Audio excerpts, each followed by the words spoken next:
Godan Dayin from BA. This is a Rorschach Arctic update from the 28th of January 2025. A quick summary of what's going down north of the Arctic Circle. As climate change creates a greener Arctic, there have been hopes this will absorb more carbon dioxide from the atmosphere. But according to a 30-year study published on the 21st by scientists from the Woodwell Climate Research Center, the Arctic's tundra, forests, and wetlands have revealed a critical environmental tipping point. Due to warm winters no longer freezing carbon and methane in the ground, a third of the region has shifted from carbon sinks into emission sources. This research marks the first ever documented reversal of an environment from a carbon sink to a source of greenhouse emissions. The study suggests the Arctic is now entering a feedback loop where, as more Arctic carbon is released, more warming occurs, leading to further carbon release. The Arctic is about to undergo a fundamental change not only because of climate change, but because of US President Donald Trump. On Monday the 20th, he was sworn into office and immediately issued a series of executive orders. The Arctic has been targeted by many of these orders, with a document published entitled Unleashing Alaska's Extraordinary Resource Potential. Trump has rescinded former President Biden's environmental protections for the Alaskan ocean and coastlines, opening them up for oil and gas drilling. However, the executive orders are expected to be legally challenged, following a similar pattern to Trump's first term when he rolled back environmental protections in Alaska's Bering Sea, only for environmental groups to win a lawsuit preserving the ban on oil drilling. To see how Trump plans to change Alaska, take a look at the link in the show notes. President Trump's first week in office didn't stop there. His second attempt to purchase Greenland was also unsuccessful. On Saturday the 25th, senior EU officials told the Financial Times that Trump called Mette Frederiksen, the Danish Prime Minister, last week, and that his tone was aggressive and confrontational. Trump reportedly threatened Frederiksen with targeted economic tariffs if she didn't relinquish Greenland to the US. Speaking on board Air Force One on Saturday, Trump said that Greenlandic people want to become a part of the US and that the US will make Greenland a free country. The EU is taking the threats to Greenland seriously. Robert Brigger, the top European Union military official, told German newspaper Welt on Saturday the 25th that he believes the EU should station a permanent military force in Greenland. The US has an air force base on the island, but with the US and EU suffering a breakdown in trust under President Trump, Brigger thinks it makes sense for Europe to maintain security in Greenland through its own armed forces. Other European nations have been increasing their Arctic security too. On Thursday the 23rd, Norway and France signed a letter of intent on improved defense cooperation, emphasizing the need for a heightened military presence in the far north. Norway's vast ocean territory across northern Europe makes the country key to European security. This agreement between Norway and France continues the Norwegian military's integration into the defense strategies of the UK and EU. Russia is also bolstering its Arctic military presence. The Finnish military intelligence published its biannual security report on Friday the 24th, which concluded that Russia is planning on significantly expanding the number of active troops stationed on the northern borders with Norway and Finland after ending the war in Ukraine.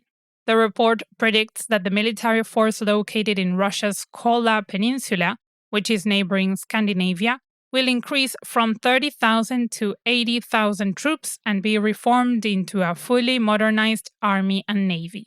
The Kola Peninsula is home to, or provides key access to, many of Russia's most valuable oil and gas deposits. This report makes it clear that Russia sees the Arctic as an area of huge strategic significance. Over in Scandinavia, the indigenous population has a new leadership. The Sami Parliamentary Council functions as a parliamentary cooperation body for the Sami parliaments of Norway, Sweden, and Finland. The Finnish Sami parliament has been the chair of the council since 2023, but on Monday the 20th, the council announced it has transferred its rotating leadership from Finland to Norway for a new 16-month term. Silje Karine Mutka, the president of the Sami parliament in Norway, has been elected as the new chair of the Sami Parliamentary Council. Mutka has announced that she will focus on improving cooperation between Scandinavian governments on Sami issues to improve access to education, strengthen Sami presence in the EU, and combat racial discrimination. Sweden's government has used a power not seen in almost 40 years to force the creation of a new mine in the Arctic. On Thursday, the 23rd, the Swedish Ministry of Trade announced that it has forced the local government of Sweden's northern Kiruna municipality to allow the construction of a graphite mine which it had been blocking on environmental grounds. The national government has the power to overrule its local governments on matters of national importance, but hasn't done so since 1987. The Ministry of Trade says that graphite is a key resource for Sweden and the EU, with the mineral crucial for battery and electronics development, and the environmental concerns are not strong enough to block the mine's construction. Battery construction is on the mind of Indigenous Canadians too. On Monday the 20th, the Klitschou government signed an agreement with Fortescue, an Australian mining company, to look at the potential for lithium mining on Klitschou lands in Canada's Northwest Territories.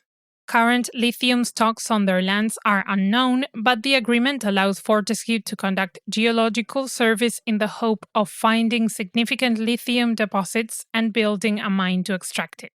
Lithium has become an extremely valuable resource for its importance in building rechargeable batteries, and any discoveries could reshape the financial fortunes of the Klitschou people. There is relief on the way for Canadian Inuit families that may be struggling. On Tuesday the 21st, Nunavut Tungavik, the legal representative of the Inuit of Nunavut, voted to spend about $20 million on the distribution and expansion of food security programs across Nunavut's Inuit communities. The current food security programs were due to end this year, but this funding should ensure that any Inuit in Nunavut can access food supplies for the next 3 years. There is emergency funding on the way for rural Icelandic farmers too. The 2023 to 2024 winter in northern Iceland was the coldest in decades, with farmers losing significant crops, livestock, and money as a result. On Thursday, the 23rd, the Icelandic Ministry of Food and Agriculture announced it is awarding over $1 million in national disaster relief funding to about 90 farms in northern Iceland to help these farmers recover from the damages they have suffered. In addition to these payments, the Disaster Relief Fund is reviewing damages from other weather events in 2023 and 2024, showing that the increasingly erratic weather in the Arctic is having serious impacts on the daily lives of those who live there. The funding for Arctic people doesn't stop there.